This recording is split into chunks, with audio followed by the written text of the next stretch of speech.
সংবিধান লঙ্ঘনের দায়ে ডক্টর ইউনূস, উপদেষ্টা এবং সমন্বয়করা সকলেই গ্রেপ্তার হয়েছেন। শেখ হাসিনা এবার দেশে আসবেন নিশ্চিত, সেনাপ্রধান দিল জরুরি ঘোষণা। বিস্তারিত রয়েছে ভিডিওতে, আপনারা দেখতে থাকুন। ডক্টর মোহাম্মদ ইউনূস এবং উপদেষ্টা বা সমন্বয়ক আন্ডারে যে বাজার আছে তাদের সবাই গ্রেপ্তার হতে যাচ্ছে।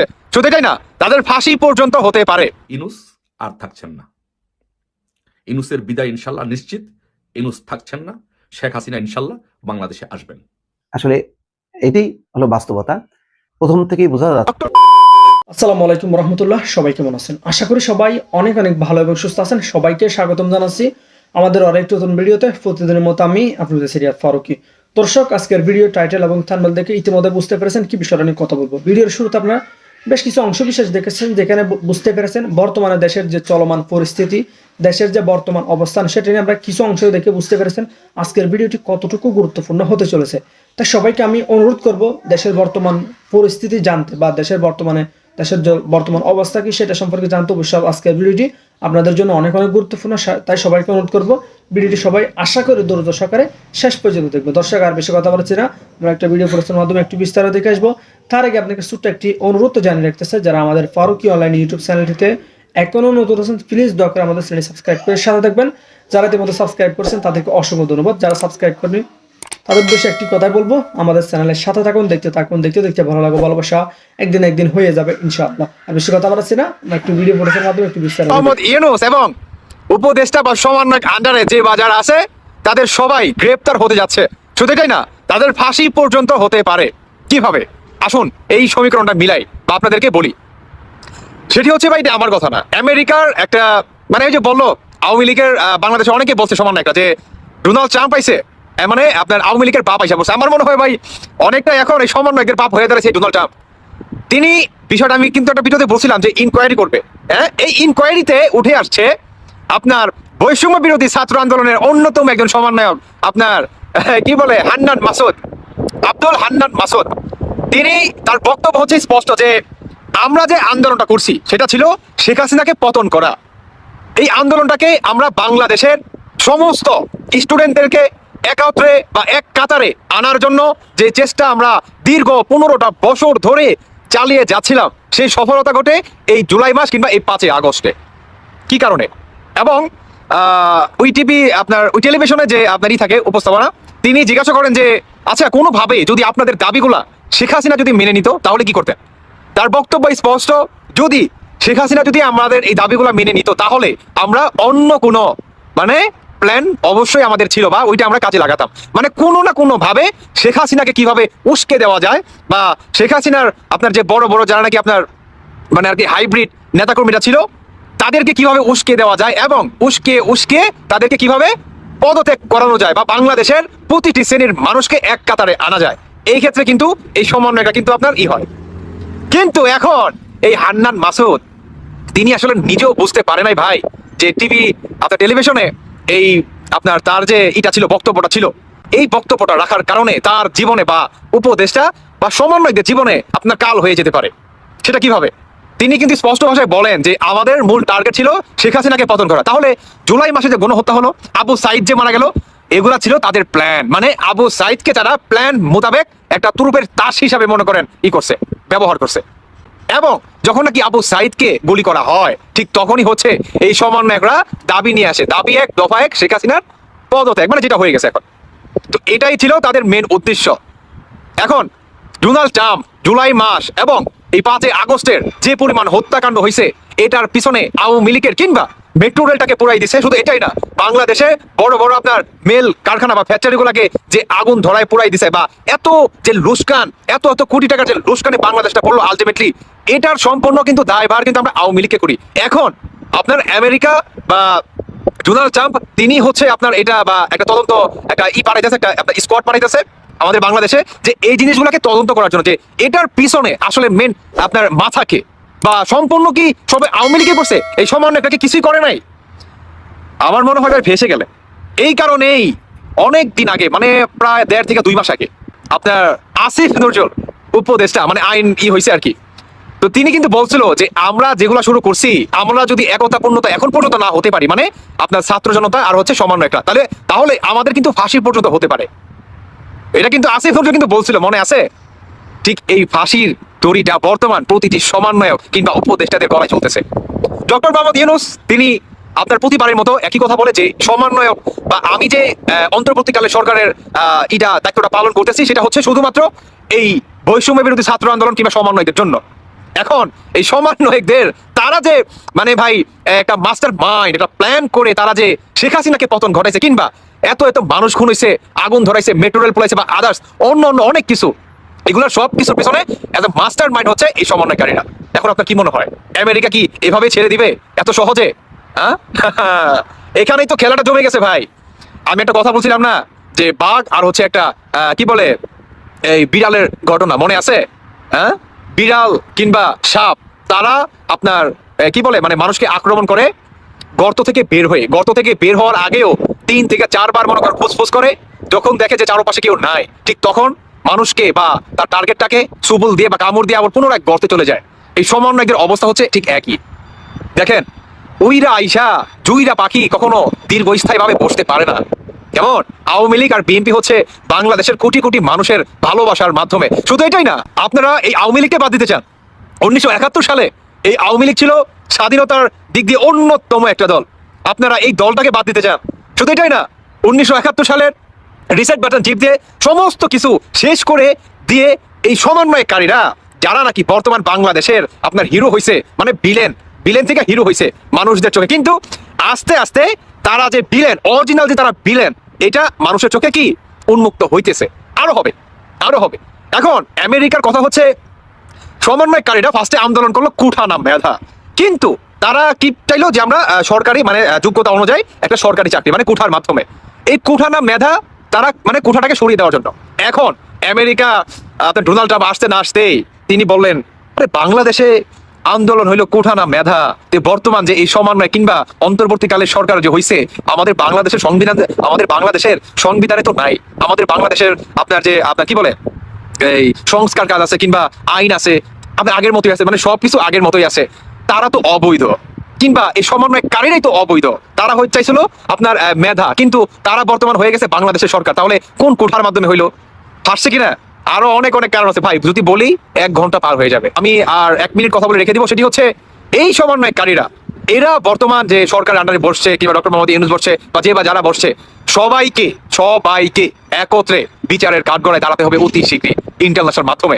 আপনারা সবাই দেখতে পারবেন। আমি দর্শক বন্ধুরা আর কিছু বলতে চাই না, ভিডিওটা অলমোস্ট অনেক লং হয়ে গেছে। আপনাদের ব্যক্তিগত মতামত জানিয়ে যাবেন। আর দিন শেষে আমি ব্যক্তিগতভাবে ধন্যবাদ জানাই আব্দুল হান্নান মাসুদ ভাইকে, কারণ আপনি যদি টেলিভিশনে আইসা এই বার্তাটা না দিতেন তাহলে আসলে বাঙালি জাতি তো কিংবা বহির্বিশ্বে কেউ হয়তো বা এটা বিশ্বাসই করতো না, কিংবা তদন্ত করলে অনেক কষ্ট হয়ে যেত, অনেক লং একটা প্রসেসের মাধ্যমে চলে যেত। কিন্তু আপনি বিষয়টাকে একদম পানির মতো মনে করেন ক্লিয়ার করে দিলেন। আপনাকে মনের অন্তঃস্থল থেকে আবারও জানাই যে সেটি হচ্ছে ইউনূস আর থাকছেন না। ইউনূসের বিদায় ইনশাল্লাহ নিশ্চিত। ইউনূস থাকছেন না, শেখ হাসিনা ইনশাল্লাহ বাংলাদেশে আসবেন। আমি সোর্স এবং তথ্যটা কোথা থেকে পেয়েছি সেটা আমি ডিসক্লোজ করলাম না ফর কনফিডেন্সিয়াল রিজন। বা ইউনূস থাকছেন না ইনশাল্লাহ, এইটুকু মোটামুটি নিশ্চিত। আর এদিকে সেনাবাহিনীর উপরে চাপ আসছে, স্যাংশন আসছে। কারণ যে কারণে ইউনূস থাকছেন না এবং সেনাবাহিনীর উপরে চাপ আসছে, এগুলো আমি বলছি। যে প্রথমত যে আপনারা দেখেছেন যে গতকালকে এবং আজকে যে উপজাতি ছাত্র সংগঠনের উপরে, উপজাতি ছাত্রদের উপরে যেভাবে হামলা করা হয়েছে, তাদের উপরে জলকামান দিয়ে যেভাবে পানি ছিটানো হয়েছে, তাদেরকে যেভাবে পিটিয়ে আহত করা হয়েছে, সো এটা হচ্ছে অত্যন্ত মারাত্মক একটা বিষয়। কেন মারাত্মক একটা বিষয় আমি বলি যে ইউনাইটেড নেশনের যারা সেনাবাহিনীর যেসব অফিসাররা কাজ করতে যান, বা ইউনাইটেড নেশনের পলিসি হচ্ছে যে সেনাবাহিনীর উপরে একটা গাইডলাইন দেওয়া থাকে, একটা নির্দেশনা দেওয়া থাকে। সেই গাইডলাইন এবং নির্দেশনাটা হচ্ছে যে বলা থাকে যে এথনিক মাইনরিটি, সংখ্যালঘু, এদেরকে যেন রক্ষা করা হয়, এদের উপরে যেন কখনো অন্যায় অত্যাচার নির্যাতন যেন না হয়, এটা এদের উপরে একটা স্পেশাল গাইডলাইন দেওয়া থাকে, নির্দেশনা দেওয়া থাকে। কিন্তু 5ই আগস্টের পর থেকে বাংলাদেশে কি হয়েছে আপনারা দেখেন যে উপজাতিদের উপরে আপনারা দেখেছেন গতকালকে আজকে কিভাবে তাদের উপরে অন্যায় অত্যাচার করা হয়েছে, তাদের উপরে লাঠিপাটা করা হয়েছে, তাদের উপরে নির্যাতন করা হয়েছে, তাদেরকে রক্তাক্ত করা হয়েছে। এই বিষয়গুলো ইউনাইটেড নেশন কখনো ভালোভাবে নেয় না। সেকেন্ড হচ্ছে যে এথনিক মাইনরিটির বিষয়টি, যেটা আগেও বলেছি এখনো বলছি, যে এথনিক মাইনরিটির বিষয়ে এটা স্পেশাল ডাইরেকশন দেওয়া থাকে ইউনাইটেড নেশন থেকে সেনাবাহিনীর উপরে। কিন্তু বাংলাদেশে এথনিক মাইনরিটিরা কি রক্ষা পেয়েছে? রক্ষা পায় নাই। আপনারা দেখবেন যে বড়দিনে, খ্রিস্টানদের বড়দিনেও খ্রিস্টানদের উপর বাংলাদেশে হামলা হয়েছে। এবং আরেকটি বিষয় হচ্ছে যে ইউনাইটেড নেশন আরেকটি বিষয় নিয়ে কাজ করে, খুব শক্ত হাতে এটাকে দমন করার জন্য চেষ্টা করে এবং কাজ করে, যে সেটা হচ্ছে এই বিশ্ব থেকে জঙ্গিবাদের দমন। এই ব্যাপারে, জঙ্গিবাদ ব্যাপারে ওরা কখনো কোনো কম্প্রোমাইজ করতে চায় না। কিন্তু আমরা যে কি দেখেছি যে 5ই আগস্টের পরে যে বাংলাদেশে যেভাবে জঙ্গিবাদ মাথা ছাড়া দিয়ে উঠেছে, যেভাবে জঙ্গিদের সাথে চুক্তি করে এই ফেসিস সুদখোর জঙ্গি ইনুস জঙ্গিদেরকে জেল থেকে ছেড়ে দিয়েছে, কত শত জঙ্গিদেরকে, যাদের বিরুদ্ধে বড় বড় অভিযোগ, হোলি আর্টিজান সহ অনেক বড় বড় হামলার অভিযোগ এই জঙ্গিদের বিরুদ্ধে, যারা তালেবান থেকে প্রশিক্ষণ নিয়েছে, সেই প্রশিক্ষিত তালেবানি জঙ্গিদেরকে এই ইনুস চুক্তি করে মেটিকুলাস ডিজাইনের মাধ্যমে তাদেরকে ছেড়ে দিয়েছে। সারা বাংলাদেশে জঙ্গিদেরকে এইভাবে ছেড়ে দেওয়া এবং জঙ্গিবাদের উত্থান, সেটা কখনো ইউনাইটেড নেশন এবং মার্কিন যুক্তরাষ্ট্র সেটা কখনো ভালোভাবে নেয় না। যার কারণে একটি জিনিস আপনি দেখবেন, যে আরেকটি বিষয় হচ্ছে যে দেখবেন যে সেনাবাহিনীর ভিতরে জঙ্গিবাদের বীজ বপন করা হচ্ছে, এই বিষয়টিও মার্কিন যুক্তরাষ্ট্র এবং অন্যান্য দেশগুলো ভালোভাবে নেয় না। সেনাবাহিনীর ভিতরে জঙ্গিবাদের বীজ বপন করা, এটি একটি অনেক বড় একটি ডেঞ্জারাস বিষয়। আর যার জন্য এই সব কারণে, সবগুলো সমন্বিত কারণে কিন্তু আপনি দেখবেন যে ফরেন ইনভেস্টমেন্ট কিন্তু বাংলাদেশে একেবারে বন্ধ হয়ে গেছে। ইনুস বড় বড় কথা বলেছিল, এদেশ থেকে সেদেশ থেকে টাকা নিয়ে আসবে, এটা নিয়ে আসবে, সেটা নিয়ে আসবে। আসলে কিন্তু প্রকৃতপক্ষে আদতে একটি টাকাও কিন্তু সে বিদেশ থেকে আনতে পারেনি। এবং এই জন্য এই সব সম্মিলিত কারণে মার্কিন যুক্তরাষ্ট্র কিন্তু জো বাইডেন অ্যাডমিনিস্ট্রেশন যে বাংলাদেশে যে রাষ্ট্রদূত নিয়োগ দিয়েছিল, এই ট্রাম্প অ্যাডমিনিস্ট্রেশন সেই নিয়োগটি স্থগিত করেছে। নিয়োগটি স্থগিত করে এখন নতুন, তাদের ইচ্ছা মতো নতুন রাষ্ট্রদূত কিন্তু পাঠাবে। তার মানে কি? তার মানে এটি কি বার্তা দেয়? তার মানে হচ্ছে জো বাইডেন অ্যাডমিনিস্ট্রেশন শেখ হাসিনাকে উৎখাত করার জন্য যেভাবে কাজ করেছে, যে ইউনুসকে প্রতিনিধি হিসাবে পাঠিয়েছে, ইউনুস তার বদলতে যেটি করেছে, যে এখানে বাংলাদেশে তাদের জন্য একটি হিতে বিপরীত হিসাবে কাজ করেছে। তারা মনে করেছিল যে ইউনুসকে দিয়ে, ইউনুস একজন নোবেল লরেট, ইউনুসকে দিয়ে কাজ করাবে, জঙ্গিবাদের বিপক্ষে কাজ করাবে, তারপর আমাদের সেন্ট মার্টিন তারা একটা গাঠি করবে, এগুলো করবে, এগুলো নিয়ে কাজ করবে। কিন্তু আসলে হিতে বিপরীত হচ্ছে, আসলে এগুলো কোনো কাজের কাজ কিছুই হয়নি। যার জন্য এখন মার্কিন যুক্তরাষ্ট্র নিজেই তার উপরে ত্যক্ত বিরক্ত এবং তার উপরে যে সমর্থন ছিল সেটি উঠিয়ে নিয়েছে। এবং এটি মোটামুটি নিশ্চিত থাকেন যে ইনুস, এই ইনুস, জঙ্গিবাদের মদতদাতা ইনুস আর থাকছেন না। তার বিদায় ইনশাল্লাহ সুনিশ্চিত। সে যেতে হবে, খুব শীঘ্রই সে যেতে হবে। খুব শীঘ্রই বঙ্গবন্ধু কন্যা মাননীয় প্রধানমন্ত্রী শেখ হাসিনা বাংলাদেশে ফিরবেন। আর আরেকটা বিষয় আপনারা দেখবেন যে এই ইনুস যে বাংলাদেশের জঙ্গিবাদের যে উত্থান করছে, জঙ্গিদেরকে ছেড়ে দিচ্ছে, এটা কিন্তু প্রমাণ হয়েছে, অন্যতম প্রমাণ হচ্ছে যে আপনি দেখছেন যে প্রথম আলো এবং ডেইলি স্টার আওয়ামী লীগ সরকারকে হটানোর জন্য ব্যাপকভাবে কাজ করেছে। সেই প্রথম আলো এবং ডেইলি স্টারের অফিসে কিন্তু তারা এই জঙ্গিরা যে ভাঙচুর করেছে, হামলা করেছে। তার মানে হচ্ছে বাংলাদেশের জঙ্গিবাদ এমন একটি পর্যায়ে গিয়ে পৌঁছেছে যে তাদেরকে এখন কন্ট্রোল করাই ডিফিকাল্ট হয়ে পড়েছে। এই জন্য মার্কিন যুক্তরাষ্ট্র, ইউনাইটেড নেশন সহ পশ্চিমা বিশ্বের কোনো দেশই চায় না যে ইনুস থাক, বাংলাদেশে জঙ্গিবাদের উত্থান হোক। তাদের একমাত্র ভরসা বাংলাদেশে যে জঙ্গিবাদ নির্মূলে শেখ হাসিনার যে ভূয়সী প্রশংসা এই বিশ্ববাসীর কাছ থেকে কামিয়েছে, এই জন্য তারা আবারও চায় যে শেখ হাসিনাই বাংলাদেশের হাল ধরুক। শেখ হাসিনার মতো এরকম জঙ্গিবাদ নির্মূলের বলিষ্ঠ ভূমিকা যারা রাখতে পারে, এরকম নেতৃত্ব বাংলাদেশে থাক। এই জন্য কিন্তু আপনারা দেখবেন যে সাবেক উইকিলিক্সে প্রকাশ হয়েছে যে সাবেক মার্কিন রাষ্ট্রদূত কিন্তু এই বাংলাদেশের জঙ্গিবাদ নির্মূলের ক্ষেত্রে শেখ হাসিনা এবং আওয়ামী লীগ সরকারের ভূয়সী প্রশংসা করেছে। তাই ইনশাল্লাহ সবকিছু মিলিয়ে বাংলাদেশে ইনশাল্লাহ জঙ্গিবাদের উত্থান হতে বিশ্ববাসীও দিবে না, আমরাও দিব না। এই ইউনুসের জঙ্গিবাদের মদতদাতা জঙ্গি ইউনুসের ইনশাল্লাহ চিরই বাংলাদেশ থেকে পতন হবে। বাংলাদেশে আবারও সেই জঙ্গিবাদ নির্মূলের হাতিয়ার আমাদের প্রধান নেত্রী বঙ্গবন্ধু কন্যা শেখ হাসিনা বাংলাদেশে আসবেন, বাংলাদেশকে আবার উন্নয়নের মহাসড়কে নেবেন ইনশাল্লাহ। ইনিসের নিশ্চিত পতন। আমাদের সকলকে ঐক্যবদ্ধ থাকতে হবে, সকলকে ঐক্যবদ্ধ থেকে যার যার জায়গা থেকে সবাই কাজটা করে যেতে হবে। কেউ কারোর জন্য বসে থাকতে চলবে না। এখন আমরা যারা আছি প্রত্যেকটি কর্মী আমাদের নেতা। এখানে কেউ কাউকে বড়ভাবে বিশাল বড় করে নেতা দেখার কোনো সুযোগ নেই। প্রত্যেকটি বাংলাদেশের প্রত্যেকটি আওয়ামী লীগের কর্মী এক একজন নেতা। আপনারা আমাদের নেতা। আপনাদের নেতৃত্বে ইনশাল্লাহ দেশে বঙ্গবন্ধু কন্যা শেখ হাসিনাকে বাংলাদেশে 1 কোটি লোকের গণসংবর্ধনা দেওয়া হবে। সবাই ভালো থাকবেন ইনশাল্লাহ। জয় বাংলা, জয় বঙ্গবন্ধু। দেখা হবে শেখ হাসিনার গণসংবর্ধনার মিছিলে। শেখ হাসিনাতে আস্থা। সবার সঙ্গে দেখা হলে, বসতে পারলে আমার কাছে খুব ভালো লাগে, মানে সাহস পাই। কারণটা পরিষ্কার, কারণ এই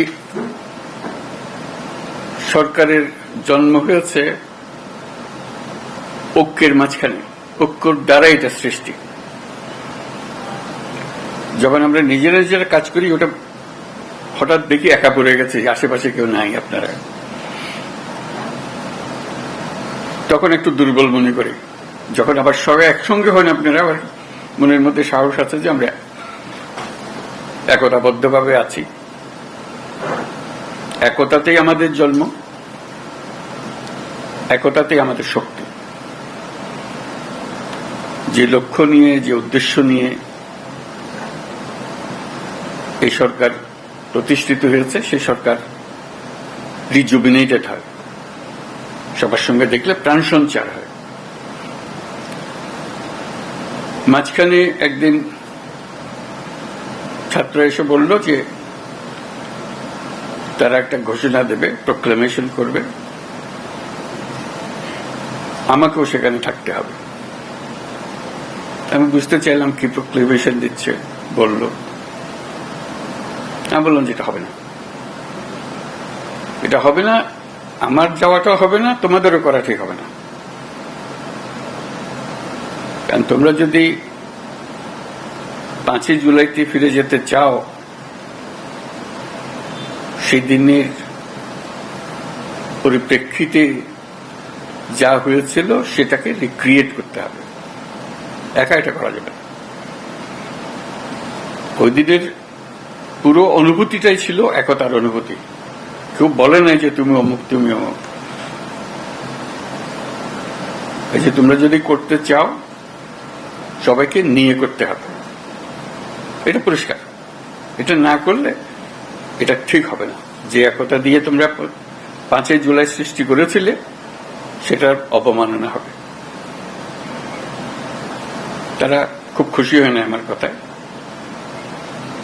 কিন্তু ক্রমে তারা বুঝলো যে 5ই জুলাই যদি রিক্রিয়েট করতে হয়, তাহলে 5ই আগস্ট জুলাই বলছে, 5ই আগস্ট যদি রিক্রিয়েট করতে হয়, তাহলে এইভাবেই করতে হবে, একত্রে করতে হবে। সেই কথার থেকেই এই আলাপ শুরু, সেইভাবে একত্রে করা যাবে। আজকে এই আলোচনাটা একে কেন্দ্র করেই হবে। যেখানে আমরা ঐক্যবদ্ধভাবে এটা করতে পারবো না, তাহলে এটার উদ্দেশ্য ব্যাহত হলে এটার দরকারও নেই। আসলে দরকারটা হলো ওইটুকু স্মরণ করিয়ে দেবে যে আমি বললাম, আপনাদের দেখলে আমার মনে সাহস আসে, সবার মনে সাহস আসবে। সবাই যদি আমরা একত্রে যাই, সারা দেশ একেবারে চমকে উঠবে যে হ্যাঁ, আমরা তো আছি, জেগে আছি, এখন আমরা ভোতা হয়ে যাইনি, আমাদের অনুভূতি ভোতা হয়নি, এখন আমাদের অনুভূতি এখনো সে চাঙ্গা আছে। আমরা জাতি হিসেবে ঐক্যবদ্ধভাবে আছে। এবং আপনারা দোয়া করবেন, আমি যতদিন আছি এই একতা নিয়েই থাকব। কাজে সেই পথেই আমাদেরকে চলতে হবে। আমাদেরকে সেই সাহসটা আপনারা দেন যখন আমি আপনাদের সঙ্গে একত্রে বসি। আজকে খুবই সাহসী মনে হচ্ছে আপনাদেরকে দেখে, 5ই আগস্টের কথা স্মরণ করে, যে আমরা একতাবদ্ধভাবে আছি এবং কিভাবে সেই একতাকে মানুষের সামনে প্রকাশ করব, এই 5ই আগস্টকে রিক্রিয়েট করব, সেটি এখন আলাপের বিষয়বস্তু হবে। ধন্যবাদ আপনাদের সবাইকে আসার জন্য। এই যে বললো, আসার প্রক্রিয়ার মধ্যে যেহেতু তাড়াহুড়োর মধ্যে করতে হচ্ছিল, একটু এলোমেলো হয়ে গেছে, সেটার জন্য আপনারা মনে কষ্ট নেবেন না। কিন্তু আমরা যে বিষয়টা নিয়ে আলাপ করছি একটা গুরুত্বপূর্ণ বিষয়, এবং যদি সর্বসম্মতিক্রমে আমরা এর থেকে একটা দেশের সামনে আসতে পারি, দেশের জন্য ভালো, আন্তর্জাতিকভাবে অনেক ভালো। সবাই দেখবে যে এই জাতিকে বহু ঠুকরি হয়েছে, তো নড়ে না, স্থির হয়ে আছে, শক্ত হয়ে আছে। এটি হলো আসলে, সেটা আমরা সারা দুনিয়াকেও জানাতে চাই, আমাদের দেশবাসীকেও জানাতে চাই। আপনাদের আজকে আসার জন্য অসংখ্য ধন্যবাদ জানাচ্ছি। তো প্রিয় দর্শক, এই বিষয়টি আপনার মতামত জানাবেন কমেন্ট সেকশনে। আর আমাদের চ্যানেলটিতে এখন নতুন থাকলে অবশ্যই চ্যানেলটি সাবস্ক্রাইব করে সাথে থাকবেন। আর কে কোথা থেকে আজকের ভিডিওটি দেখেছেন অবশ্যই দ্রুত কমেন্টে জানিয়ে ফেলুন। ধন্যবাদ সবাইকে। আল্লাহ। শেখ হাসিনা ও জয়ের ডলার পাচারের অভিযোগ অনেকটাই সত্য বলছেন দুদক চেয়ারম্যান। সাবেক প্রধানমন্ত্রী শেখ হাসিনা ও তার ছেলে সজীব ওয়াজেদ জয়ের বিরুদ্ধে যুক্তরাষ্ট্রের $300 মিলিয়ন পাচারের অভিযোগ অনেকটাই সত্য। একথা জানিয়েছে দুর্নীতি দমন কমিশনের দুদক চেয়ারম্যান ডক্টর মোহাম্মদ আব্দুল মোমেন। বলেছেন, তাদের বিরুদ্ধে তদন্ত করে ব্যবস্থা নেওয়া হবে। রোববার 22 সেপ্টেম্বর বিকেলে প্রথম গণমাধ্যম কর্মীদের সঙ্গে মতবিনিময় সভায় দুদক চেয়ারম্যান এসব কথা বলেন। সাংবাদিকদের সাথে মতবিনিময়ে দুদক চেয়ারম্যান বলেন, এ সময় দুদকের বিরুদ্ধে নানান অভিযোগ যৌক্তিক জানিয়ে প্রভাব মুক্তভাবে স্বচ্ছ তদন্ত করার প্রতিশ্রুতি দেন দুদক চেয়ারম্যান। টানা 15 বছর ক্ষমতাকে কুক্ষিগত করে দেশকে দুর্নীতির এক স্বর্গরাজ্য গড়ে তুলেছিলেন আওয়ামী লীগ সরকার। দলের প্রভাব কাটিয়ে বিভিন্ন প্রকল্প ভাগিয়ে নিয়ে দুর্নীতি আর টাকা পাচারের প্রতিযোগিতায় নেমেছিল আওয়ামী লীগের তৃণমূল নেতাকর্মী থেকে শুরু করে হাইকমান্ড পর্যন্ত। গণ অভ্যুত্থানে সাবেক শেখ হাসিনার পতনের পর তাদের দুর্নীতি ফিরিস্তি বের হচ্ছে প্রতিদিনই। তাদের দুর্নীতির এই মহাযজ্ঞে সাবেক প্রধানমন্ত্রী শেখ হাসিনা ও তার ছেলে সজীব ওয়াজেদ জয়ও পিছিয়ে নেই। দেশ থেকে $300 মিলিয়ন যুক্তরাষ্ট্রে পাচার অভিযোগ রয়েছে তাদের বিরুদ্ধে। বিষয়টি আমলে নিয়ে তদন্ত শুরু করেছে দুদক। সবাই সাংবাদিকদের এই সংস্থার নানান অনিয়ম সংস্থাকে কুক্ষিগত করা ও কর্মকর্তাদের দুর্নীতির বিষয়টি সামনে এনে নতুন কমিশনের অবস্থান জানতে চাইলে কমিশনাররা বলেন, কারো ভয়ভীতি দুদকের তদন্ত প্রভাবিত করতে পারবে না বলে জানান কমিশনার ব্রিগেডিয়ার জেনারেল অব হাফিজ আহমেদ ফরিদু, কমিশনার মিয়া মোহাম্মদ আলী আকবর। দর্শক ভিডিওটি ভালো লাগলে অবশ্যই শেয়ার করে দিবেন। ধন্যবাদ সবাইকে।